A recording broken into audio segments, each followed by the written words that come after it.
Hello friends, welcome to Tales Haven. I hope you find my story videos interesting and engaging. Kindly subscribe to my YouTube channel for more stories. Thank you as you do so. Sit back, relax as we dive into the story. The mansion was too quiet, too wide, too empty. And for Emma Carter, it had never felt like home. She was 27 years old, but already felt like she had lived through 100 years of pain. Every morning started with cleaning, every night ended with exhaustion.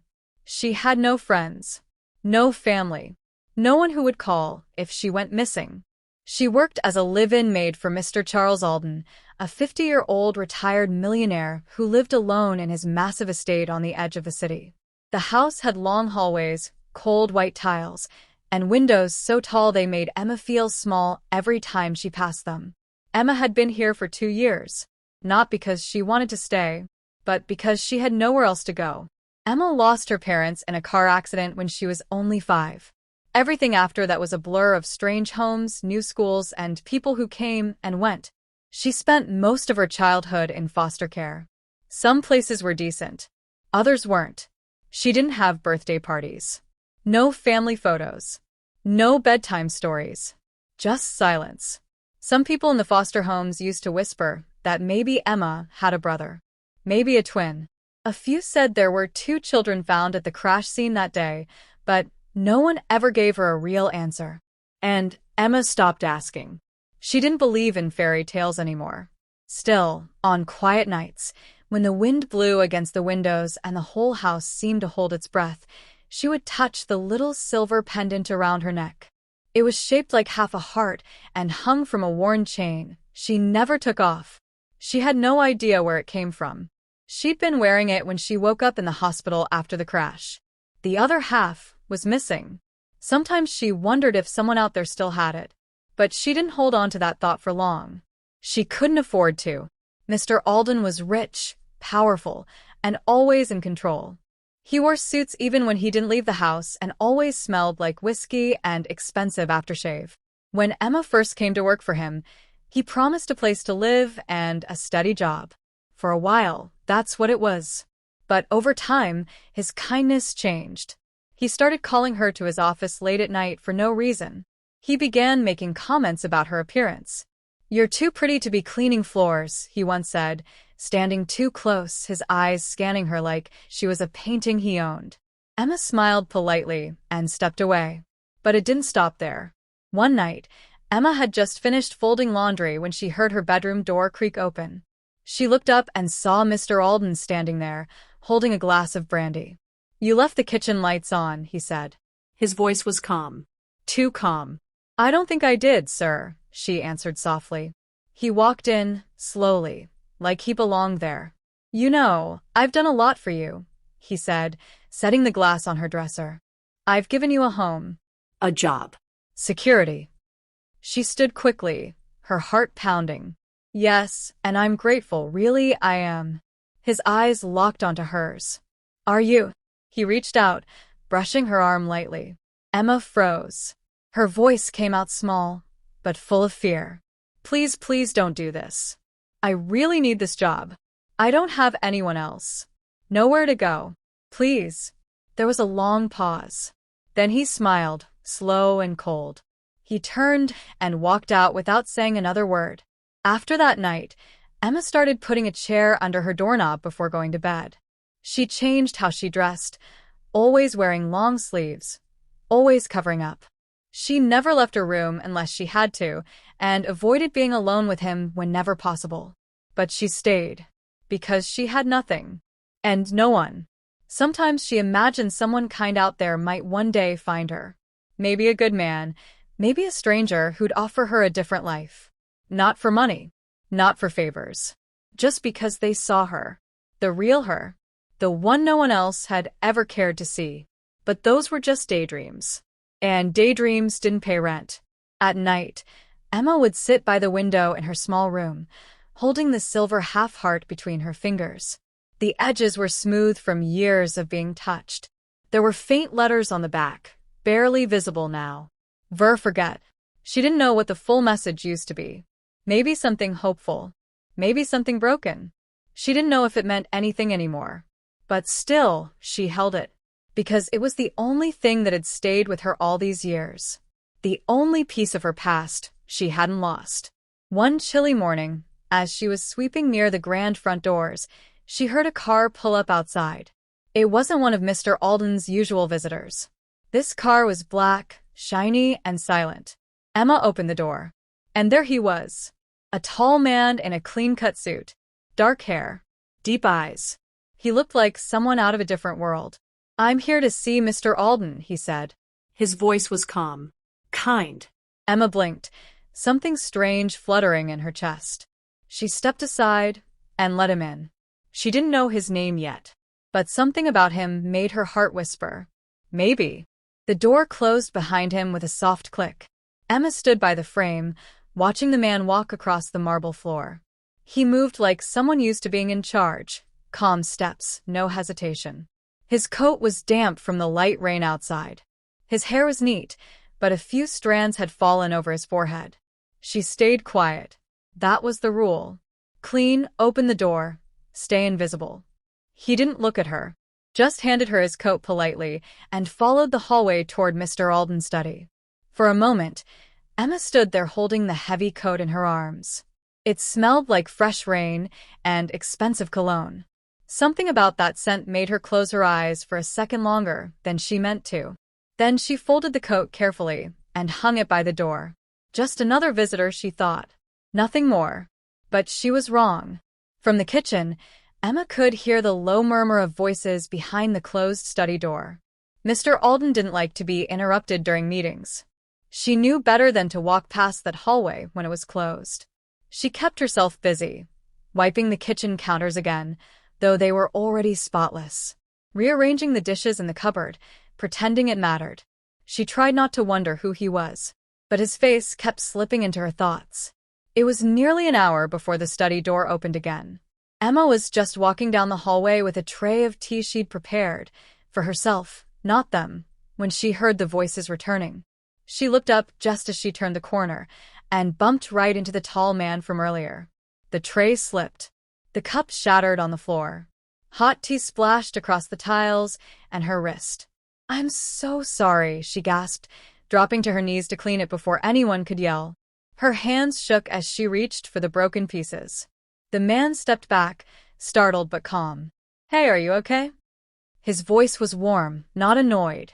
She didn't answer, just kept wiping the mess with the edge of her apron. Charles Alden stepped out of the room then, looking irritated.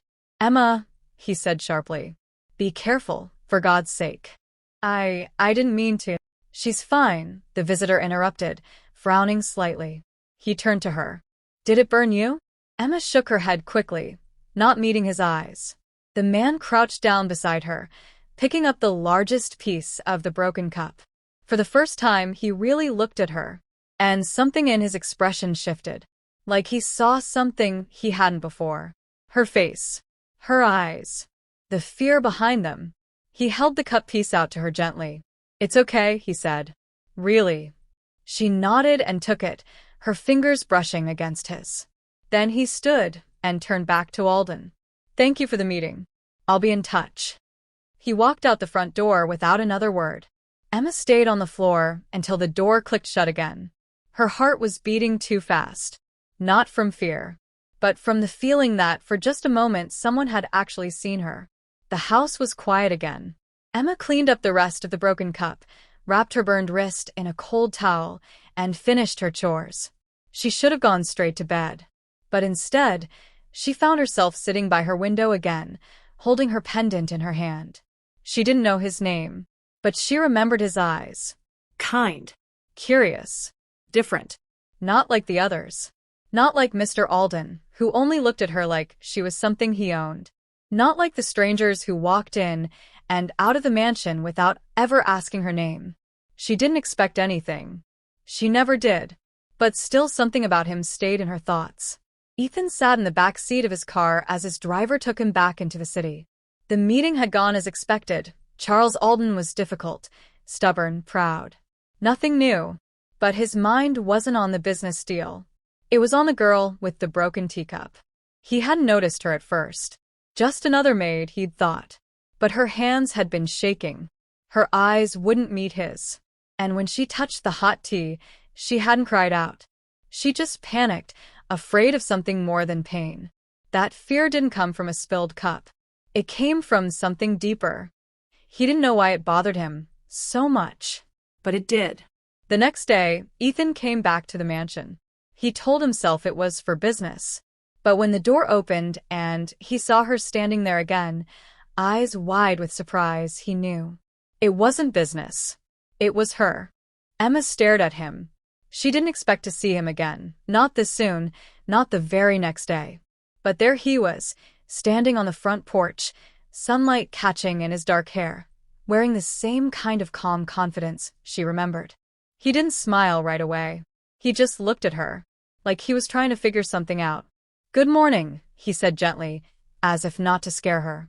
"I'm here to speak with Mr. Alden again." Emma nodded quickly and opened the door wider, lowering her gaze. "Yes, sir.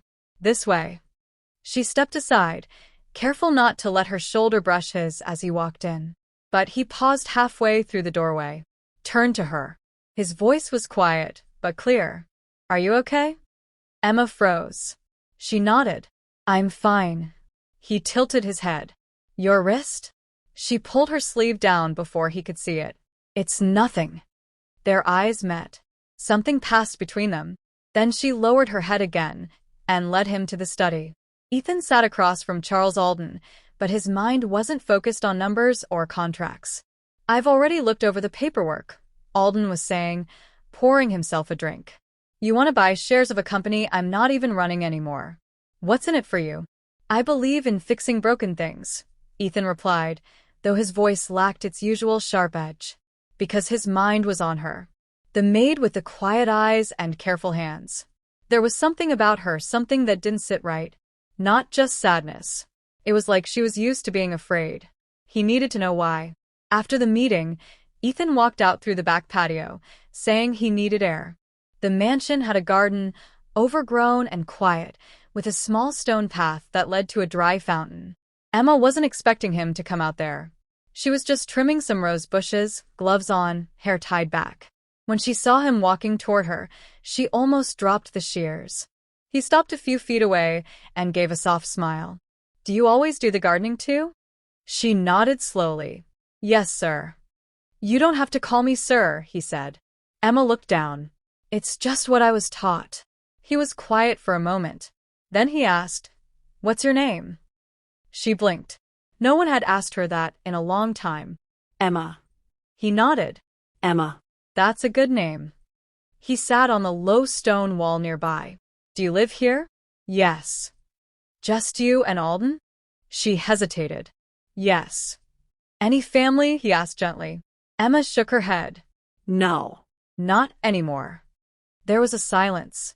The breeze moved through the leaves. Somewhere a bird chirped. She kept her eyes on the bush in front of her, but she could feel his gaze still resting on her face. He didn't ask more. He just sat there. Emma felt strange. Not uncomfortable, just different. For the first time in a long time, she didn't feel like a maid or a shadow in someone else's house. She felt like a person. He didn't look at her the way Mr. Alden did. There was no pressure in his eyes. No control. Just kindness. "Did you grow up in the city?" he asked, trying to keep the conversation light. Emma gave a small shrug. "A few places. I was in foster care." "I'm sorry," he said. "You don't have to be," she replied quickly. "I'm used to it." He looked at her again, longer this time. "That doesn't make it okay," he said. Those words stuck with her. That doesn't make it okay. No one had ever said that to her before. Not about her past. Not about the way she lived. Not about Mr. Alden. They talked for a few more minutes. Nothing deep, just small things. She told him the names of the flowers. He asked if she liked working outside better than cleaning inside. She did. And then, without meaning to, she smiled.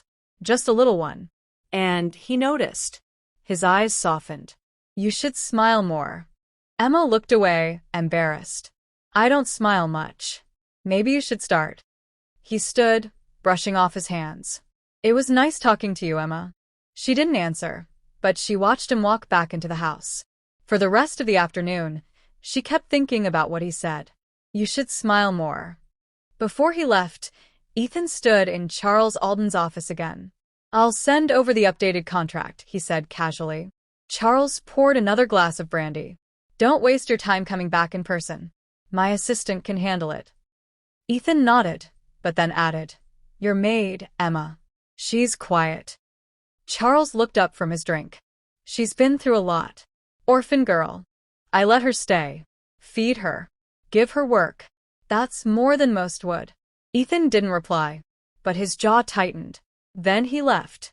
Emma sat by her window again that night, holding her silver half-heart pendant between her fingers.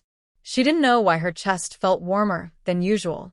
She didn't know why her heart beat faster when she remembered his voice. She didn't know why one small conversation could leave such a deep echo. Maybe he was just being kind. Maybe he'd never come back. But deep down, under all the fear and silence, she hoped he would. 3 days later, she didn't expect to see him again. But 3 days later, the black car returned. Emma opened the door with steady hands, trying not to seem surprised.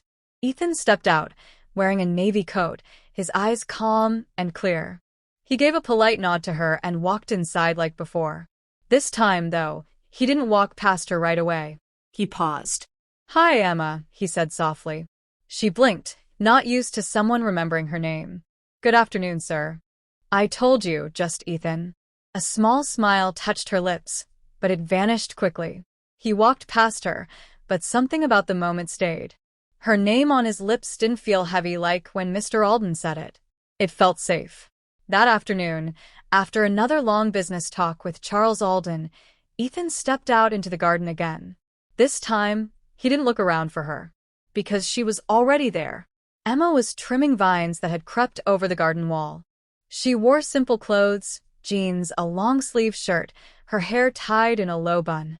No makeup, no polish. But something about her looked soft and strong at the same time. Ethan walked over, hands in his pockets. You always work out here? She looked up. Most days. I like the quiet. He smiled. Me too. She went back to trimming. He sat on the same stone wall as last time. They didn't talk right away, but they didn't need to. The silence was different now. Comfortable. After a few minutes, Ethan spoke again. Can I ask you something? Emma paused. Okay. Why do you stay here? She didn't answer right away. Her hands tightened around the gardening shears. I don't have much choice, she said after a while. I don't have anywhere else. He nodded. Do you have friends? Anyone outside this place? She shook her head slowly. Not really. What about family? Emma let out a soft breath. No. Just stories. People used to say things like, maybe I had a brother. But I don't remember. I've always been alone. He studied her quietly. That must have been hard. She gave a small shrug. You get used to it. No one should have to. Her eyes flicked toward him. There was something honest in his voice. Something that felt different from pity. Do you like working for Charles? He asked gently. Emma didn't look at him. Her voice dropped. He gives me food. A room. That's more than I've had before. Ethan frowned. That's not the same as kindness. She didn't respond. Because he was right. Can I tell you something? She asked suddenly, her voice so quiet it almost disappeared in the breeze. Of course. I was scared of you the first day. He turned to her. Why? I thought maybe you'd be like him. Cold. Controlling. Ethan stayed silent. He didn't defend himself. He didn't rush to change the subject. He just listened. But you weren't, she added, almost as if she was talking to herself. You were kind. He looked at her. I try to be. And for the first time, she looked straight into his eyes. Thank you, she whispered. Before he left that day, he handed her a small card. His name and number were printed on it, simple and clean. If anything ever happens, he said, or if you just want someone to talk to, call me. Emma looked down at the card like it was something fragile. I mean it, he added. She nodded slowly. Okay. Then he walked away. And for the first time in a long, long time, she didn't feel completely alone. That night, she didn't sit by the window. She sat on her bed with the card in one hand and her half pendant in the other. She didn't understand what was happening between her and Ethan. Not yet. But she knew what it felt like. It felt like the beginning of something. Something warm. Something safe. Something real. The next morning, everything felt off. Mr. Alden had been drinking again. She could smell the sharp sting of liquor in the air before she even stepped downstairs. The living room was a mess. Papers on the floor, a broken glass on the carpet. Emma tried to clean quietly. No sudden moves. No eye contact. But he noticed her anyway. "Emma," he barked from the chair. His voice was rough, like gravel. "Yes, sir?" He pointed at the mess like she hadn't already started. "You're too slow. I let you live here, and this is how you repay me?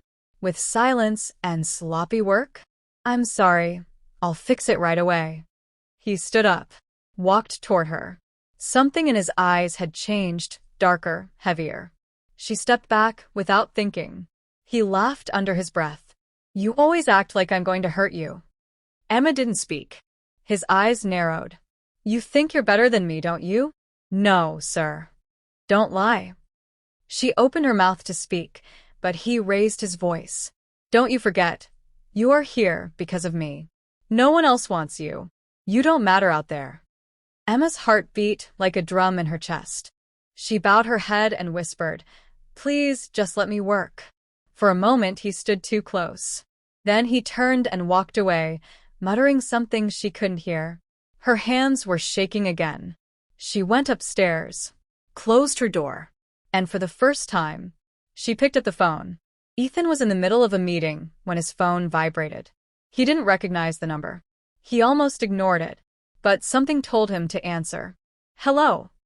A long pause. Then a voice he remembered. "Hi, it's Emma." He stood up from the boardroom table without a word, walked out, and closed the door behind him. "Emma," he said gently, "what's wrong?" Her voice cracked. "I didn't know who else to call." "You did the right thing," he said immediately. "Tell me where you are." "I'm coming." She hesitated. "I'm still at the house." "Don't move. I'll be there in 20 minutes. He hung up and didn't waste a second. Ethan sat in the back seat of the black car, eyes locked on the road ahead. His fists were tight. His mind raced through every detail of their last conversations. The way her hands shook. The way she flinched when someone raised their voice. The way she said, "I'm used to it," like it was normal.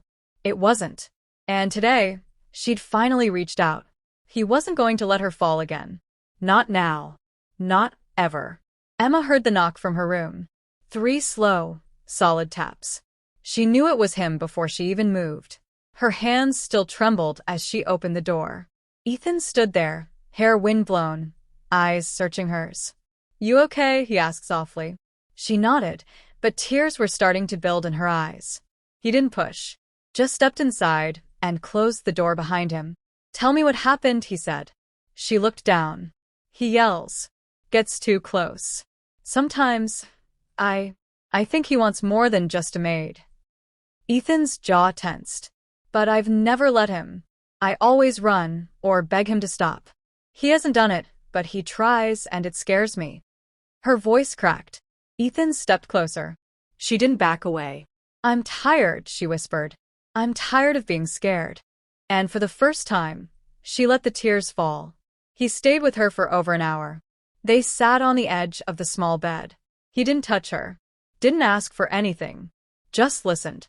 Emma talked about her childhood, how the system failed her, how no one ever stayed. She told him about the rumors, the half-truths, the loneliness. She didn't cry much. She had already cried most of her life. But when she finished, Ethan looked at her with something stronger than sympathy. Something real. "I'm taking you out of here," he said. "Today." She blinked. "But where would I go?" "Wherever you want. I can't afford anything." "You don't have to. Not now. Just let me help." Emma looked down at the floor. "No one's ever said that to me." He leaned forward, voice soft but certain. "I mean it. You're not alone anymore." That evening, Emma packed the little she had: 2 bags of clothes, a few books, her pendant.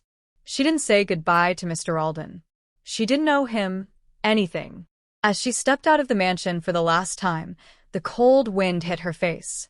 But she didn't feel weak. She felt free. And Ethan was waiting by the car. He opened the door for her. She got in. And for the first time in her life, she felt like someone had opened a door just for her. The wind was cold as the black car rolled away from the mansion.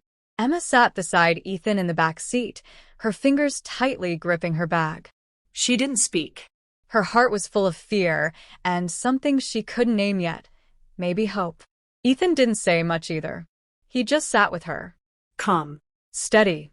As if he understood that silence could be louder than words.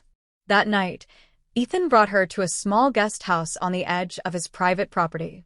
It was quiet, warm, and safe. There was a soft couch, a bed with white blankets, and a kitchen that smelled like new wood. Emma looked around slowly, hardly believing it was real. "You can stay here as long as you need," Ethan said. "No pressure. No expectations. Just rest." She turned to him. "I don't know how to thank you." He smiled gently. "You don't have to. Just breathe." And for the first time in years, she did. The first few days were quiet. Emma slept. She cooked simple meals. She read books by the window and walked in the garden near the fence. Ethan didn't visit much at first, just once a day to check on her. Always respectful, never staying too long. He brought groceries, small gifts she didn't ask for, like soft socks, a journal, and her favorite tea, which he somehow remembered. Emma started to smile more. Slowly, carefully, she let her walls down. They began to talk more. Not just about pain, but about memories, dreams, music, Books. "I never got to go to school properly," Emma said one evening. "I always wanted to study literature." "You still can," Ethan replied. "It's not too late." And when she looked at him, her heart began to stir in a new way. One warm afternoon, Emma baked cookies from a recipe she found in the guest house kitchen drawer. She brought a small plate to Ethan's main house, shy but proud. "I hope they're not terrible," she said, half laughing. Ethan took a bite. His smile lit up. "These are dangerous." She laughed, really laughed for the first time in what felt like years. They sat on his porch with the plate between them, the sky turning orange as the sun dipped low. It was quiet again, but this time, the silence was full of peace. Ethan looked at her, not saying anything at first. But then, softly, he said, "You seem lighter." Emma looked down, a small smile on her lips. "I feel lighter. I'm glad." Then he reached across the table, slowly, giving her time to pull away. She didn't. His hand gently touched hers. And in that quiet moment, with the sky glowing above them, something changed. The next few days, their bond grew deeper. They had long talks in the evenings. Emma found herself laughing more, sharing more, and watching him more closely. She liked the way he listened without interrupting. The way his eyes softened when he spoke to her. The way he didn't try to fix her pain, just stayed beside it. She didn't realize it at first, but she was falling in love. Not all at once, but moment by moment. One evening it rained. Emma stood at the window, watching the drops slide down the glass. Ethan was in the kitchen, making tea for them both. The smell of cinnamon filled the house. She turned to him. "Can I tell you something?" she asked softly. "Always. I didn't believe people like you existed." Ethan looked up. "People like me?" "Kind, safe, gentle." He walked to her slowly, set the 2 mugs down, and looked into her eyes. "I'm far from perfect," he said. "But when I look at you, Emma, I see someone who deserves more than the world ever gave her." Her eyes filled with tears. And before she could think too hard, she stepped forward and kissed him. It wasn't rushed. It wasn't loud. It was soft, warm, real. Ethan held her carefully, as if she might break. She didn't. She felt whole. They sat together in the quiet, his arm around her shoulders, her head resting against his chest. Neither of them said the word love out loud. But they didn't need to. It was in the way they held each other. in the way they breathed together, in the way both their hearts finally felt safe.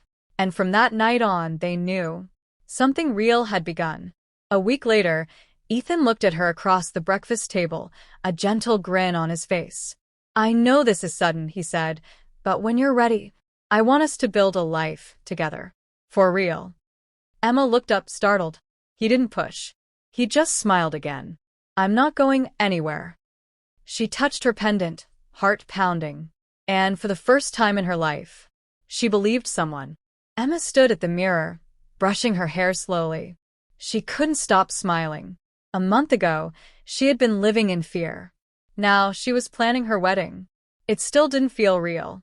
Sometimes she woke up expecting the old life to return. But every morning, Ethan was still there. Still gentle. Still steady. Still hers. It had happened one soft evening under the stars. They were sitting by the fire pit in his backyard, wrapped in a shared blanket. Emma had been laughing at something he said when Ethan suddenly turned serious. "I know we've both been through a lot," he said quietly. "But I don't want to imagine a future without you in it.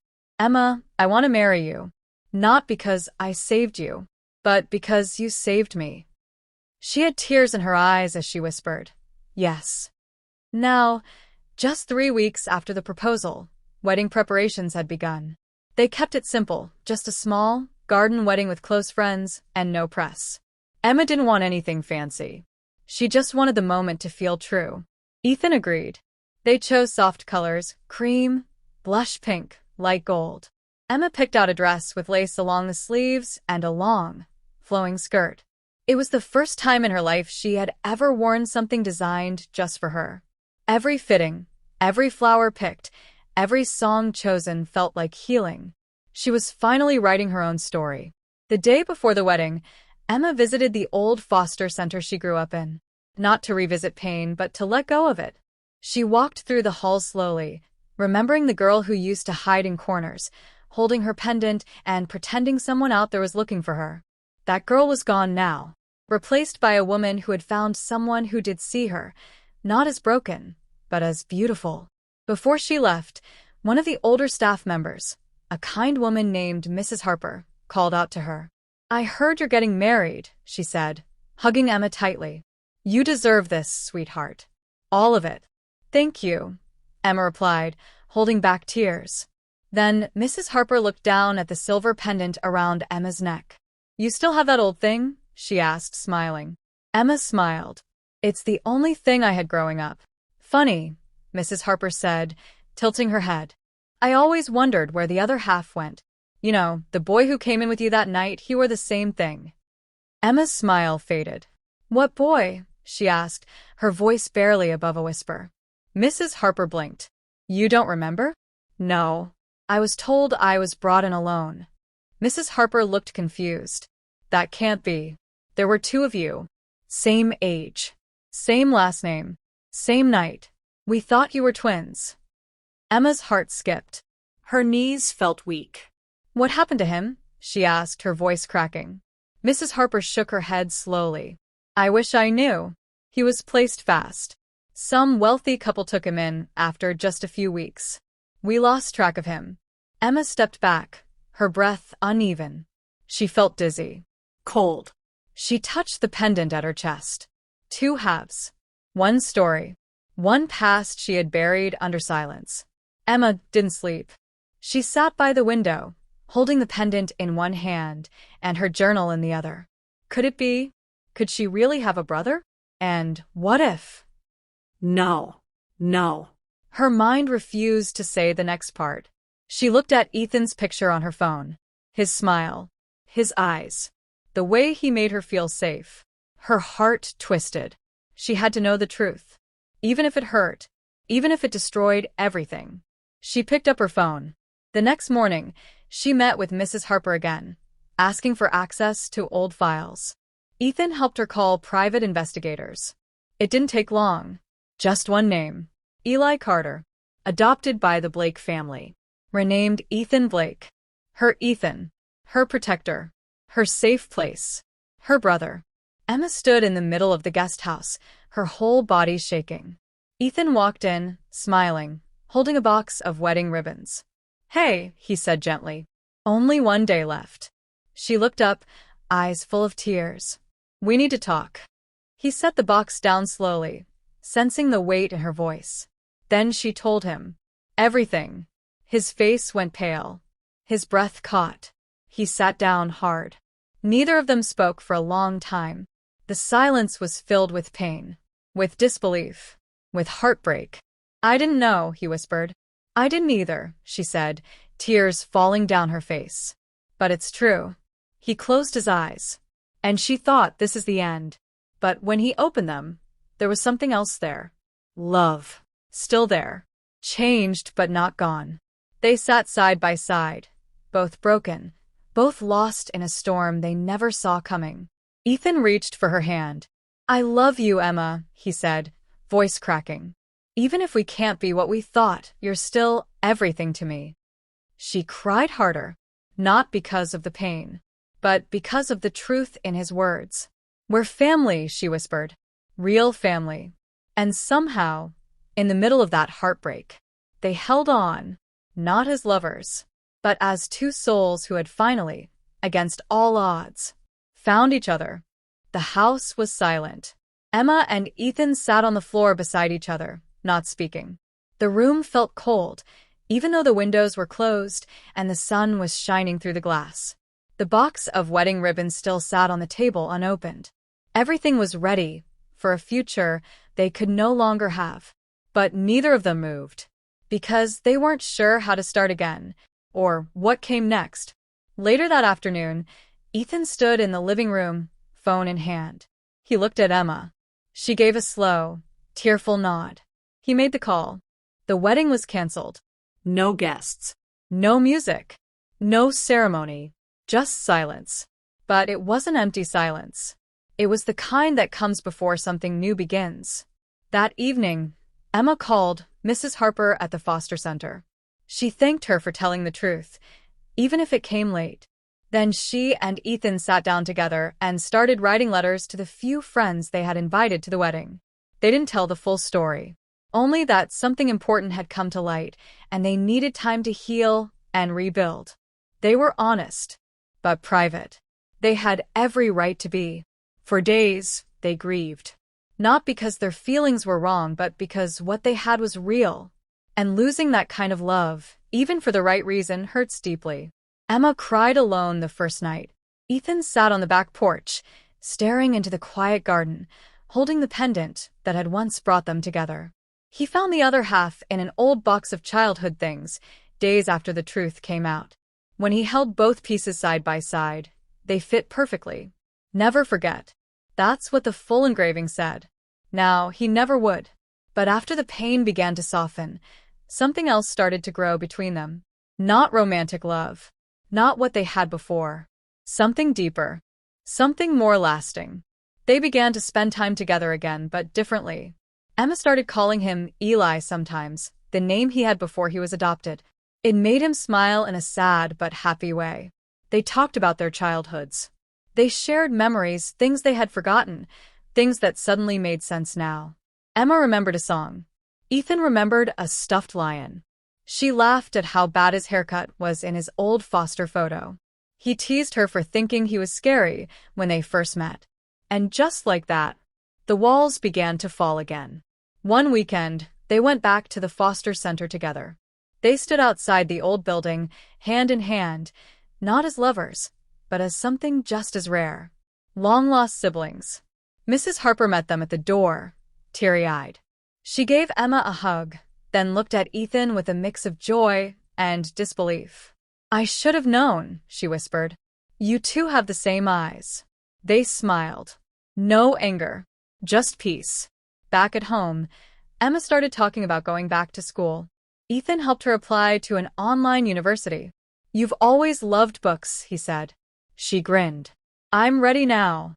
Ethan, too, changed. He became less focused on work, more present. He started volunteering at youth shelters, helping kids who grew up the way he and Emma had. They supported each other in every way. The bond they shared wasn't broken by the truth. It was reborn in it. One quiet evening, they sat on the porch again, just like the night of the proposal. Only now there was no wedding. No confusion. Just two hearts healing beside each other. Emma leaned her head on his shoulder. "I used to wish for someone to come find me," she said. Ethan looked at her. "I was wishing for the same thing," he replied. She took both halves of the pendant from her pocket and joined them together. It clicked into place. Whole. Complete. Just like them. That brings us to the end of a video. If you find this story worth watching, kindly subscribe to my YouTube for more stories. Like and share this video to your friends and loved ones. You can also comment what you feel about the story under the comment section. Thanks for watching.